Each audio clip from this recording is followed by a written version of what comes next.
mengenai tentang hal yang berkaitan dengan janabah.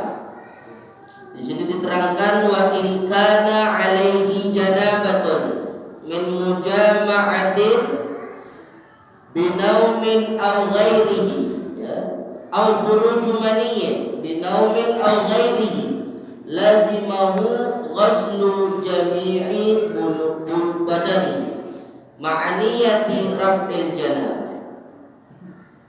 Dikatakan wa in kana alaihi janabah, dan apabila ada bagi seseorang laki ataupun perempuan janabatun hadas besar, ya, bagi laki-laki ataupun perempuan min mujama'atin dari sebab jima au khuruji maniyin atau dari sebab keluarnya mani.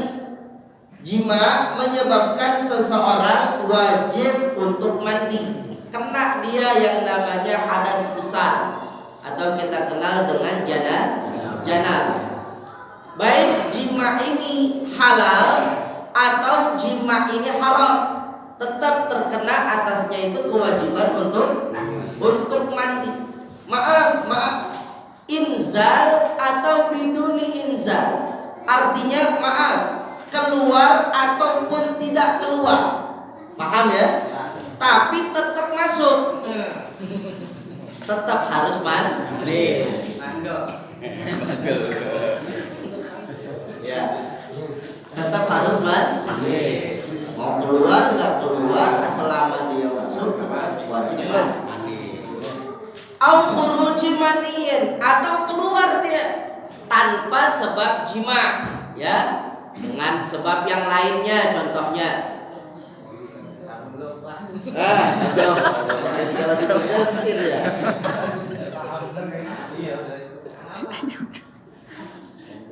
atau dengan sebab lainnya. Sebab lainnya itu apa? Contohnya misalkan tidur, ya, lagi tidur ngeliatin sabun lu, nah, itu kan ada gambarnya itu sabunnya. Ternyata ke bawah mimpi, keluar dia, wajib mandi. Baik, ya. Dan tata cara mandi ini harus kita perhatikan, jangan sampai salah. Kewajiban mandi sebenarnya hanya sedikit saja. Yang pertama, niat. Saya niat mandi mengangkat hadas besar, hukumnya wajib karena Allah Ta'ala, selesai. Niat ini di dalam hati berbarengan dengan siraman pertama. Di dalam mandi beda dengan wudu. Kalau wudu wajib tertib, muka dulu, ya, habis itu tangan, habis itu muka, habis itu kaki. Nggak boleh kaki dulu baru kepala, dalam wudu nggak sah. Tapi kalau mandi junub, daerah manapun yang ente siram pertama kali sah hukumnya untuk iya nggak apa-apa. Niat di dalam hati saya, niat mandi mengangkat hadas besar, hukumnya wajib karena Allah Ta'ala. Yang disiram bahu kanan, nggak apa-apa. Yang disiram kaki, nggak apa-apa. Yang disiram kepala, nggak masalah. Sekalian langsung jemur ke kolam renang, dia sembari niat, saya niat mandi hadas juga ikutan. Yang penting satu, dia niat. Yang kedua, membasahi seluruh badan. Artinya seluruh badan, mulai dari kepala di rambut, selebat apapun rambut wajib terkena air. Yang punya rambut ikal, keriting ataupun gimbal harus wajib terkena sampai kulit kepalanya. Kalau wudhu kan enggak, cukup rambut doang, sah enggak? Wudhu. Tapi kalau mandi harus sampai ke kulit kepala, belahan-belahan rambutnya harus. Dan selama dia junub, perhatikan, selama dia junub, seluruh anggota badannya wajib terkena air, termasuk rambut. Ketika kita junub, maaf, dengan sebab jima ataupun yang lainnya, tidak boleh ada sehelai rambut kita terlepas dengan sengaja. Kalau misalkan kita tahu ada anggota tubuh kita terlepas, wajib dikumpulin.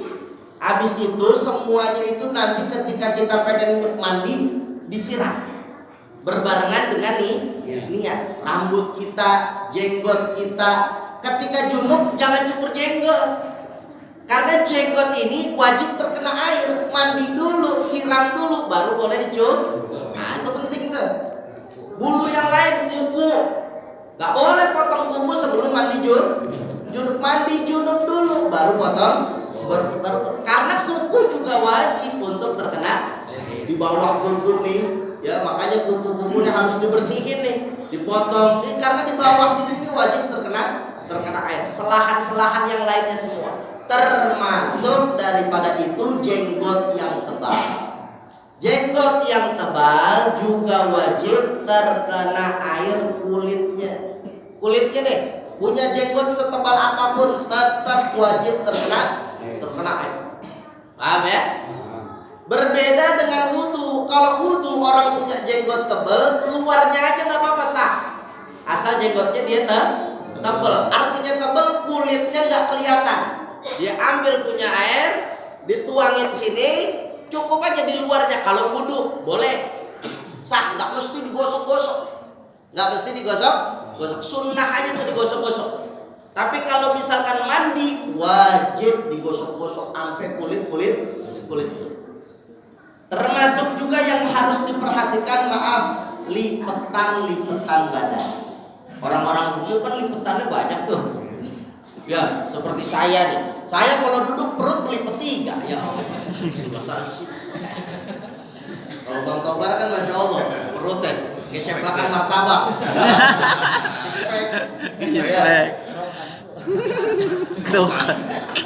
Ini lipetan ini semuanya harus terkena air, digosok-gosok. Kalaupun misalkan ternyata ada sesuatu yang menghalangi sampainya air, sesuatu itu harus dihilangin. Apa contohnya? Ada catnya wajib dihilangin. Ada kutek buat perempuan, kuteknya harus dihilangin. Semua yang bisa menghalangi sampainya air ke kulit harus dihilangkan. Maaf ya, lipetan tangan, ketiak dan semuanya, leher, selangkangan, semuanya harus disampaikan air, harus dialirkan air. Makanya digosok-gosok. Dan ini digosok-gosok sebelum terkena sabun. Air dulu, air muncul semua, digosok-gosok semuanya, gak ada sesuatu yang terhalang, ngalir semua air, udah terkena air, sah mandi kita, hilang junub kita, baru pakai sabun. Jangan baru ngucur kepala langsung sampoan, nggak boleh. Belum satu mandi, ya kan? Kucurin dulu semuanya, baru kita sampoan, baru kita mandi pakai sabun dan lain sebagainya. Termasuk daripada kewajiban itu, kalau misalkan ada orang punya syukur, pecahan-pecahan di telapak kaki. Pecahan-pecahan di telapak kaki setidak-tidaknya harus dikucurkan air. Termasuk daripada itu selah-selah jari. Selah-selah jari gosok pakai ini nih. Kelingking sebelah kiri. Ini wajibnya saja. Adapun bicara sunnah, afdolnya kita mandi berdiri. Berbeda dengan wudu atau buang air. Kalau buang air duduk.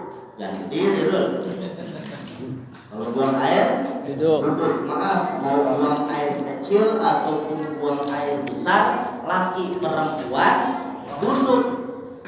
Ya jongkok maksudnya, jangan ada begitu. Jongkok maksudnya begitu. Ya. Habis itu kalau misalkan dia mandi berdiri. Mandi berdiri dan upayakan kalau memang bisa jangan sampai membuka seluruh aurat. Ya, kalaupun seenggaknya pakai celana kolor, ya udah pakai celana kolor, nggak apa-apa. Tapi ingat harus menyampaikan semua air ke anggota badan. Kalau misalkan bisa ditutup pakai sarung, tutup pakai sarung. Ya, kalau kita di pesantren mandinya pakai sarung semua. Orang mandi bareng-bareng. Mandi loh. Misalnya orang di tempat tempat gede gitu, pakai sarung semuanya, tapi nggak boleh bukaan pakai celana dalam doang, nggak bisa, nggak boleh buka aurat, haram. Ya, kalau misalkan mau mandi bareng-bareng setidaknya menutup aurat. Kalau bisa, kalau nggak bisa di ruangan tertutup buka semua nggak masalah. Tapi ingat, kita diperintahkan oleh Nabi Sallallahu Alaihi Wasallam untuk membaca membaca sebuah doa ketika kita buka pakaian, baik laki-laki dan perempuan, supaya aurat tersebut tidak bisa dilihat oleh makhluk jin dan lain sebagainya. Baca doa ketika buka aurat. Doanya gampang Bang Toba. Apa doanya? Bismillahi alladzi la ilaha illa huwa. Bismillahilladzi la ilaha illa huwa. Dengan nama Allah yang tidak ada Tuhan selain Allah. Dibuka dia punya aurat, maka tertutup buat jin dan makhluk halus untuk menyaksikan aurat dia. Gak bisa disaksikan auratnya dia oleh makhluk jin. Baca Bismillahirrahmanirrahim. Ini kalau memang perlu dibuka auratnya. Kalau bisa ditutup ya ditutup. Setelah itu gunakan air, lebih afdol air yang mengucur. Kalau kita shower, ya. Kenapa? Karena itu lebih aman daripada terkena mustakmal. Apa itu mustakmal? Air bekas, air menetes yang terkena air yang bekas kita pakai untuk cuci hadas. Habis mandi janabah, habis wudhu, nah bekasnya itu namanya air mustakmal. Ketika air itu bercampur kepada air yang sedikit, airnya nggak bisa dipakai lagi. Namanya air bekas. Kalau pakai shower kan enggak, langsung dia dari atas ngucur, ya kan? Dari atas itu kalau bisa. Tapi kalaupun nggak bisa, kita lihat bak kita. Kalau airnya banyak, insya Allah aman. Seperti di kolam renang atau ada pernah ke kamar mandinya siapa nih? Bang Jack, masya Allah gede banget. Bawaannya pengen berenang tapi lupa bawa sepatu lagi, ya kan? Itu kalau misalkan airnya banyak gak apa-apa aman. Tapi kalau misalkan airnya dikit, contoh kita mandi, ketika mandi niat, air bekasnya nyemplung ini ke bak, ini air udah gak bisa dipakai lagi, harus diisi lagi. Mustakmal bahasanya. Kenapa mustakmal? Bekas dipakai. Ketika ada air suci tetapi bercampur dengan air mustakmal, berubah itu air suci kalau dia sedikit. Nah makanya hati-hati tuh. Kalau misalkan kita punya bak ember kecil hitungannya, kita mandinya rada jauh, ya jangan dekat-dekat. Khawatir apa? Khawatir kalau kita siram nyemplung di situ menjadi. Caranya bagaimana? Caranya begini: ambil air satu gayung, basuh dulu deh kita punya lengan sebelah kanan, hilang hadas di sini. Tambahin lagi satu lagi, tambahin lagi dua. Air yang mengucur di sini sudah bukan mustakmal, air suci. Lalu ketika kita ngambil air yang menetes ke situ nggak jadi mustakmal. Kenapa nggak jadi mustakmal? Karena hadasnya sudah di sini. Siram dulu deh bagian sini. 1, 2, 3, sunnah 3 kali. Wajibnya sih 1 aja. Sunnah 3 kali. 1, 2, 3. Kalau misalkan ada yang menetes aman, nggak berubah menjadi mustakmal.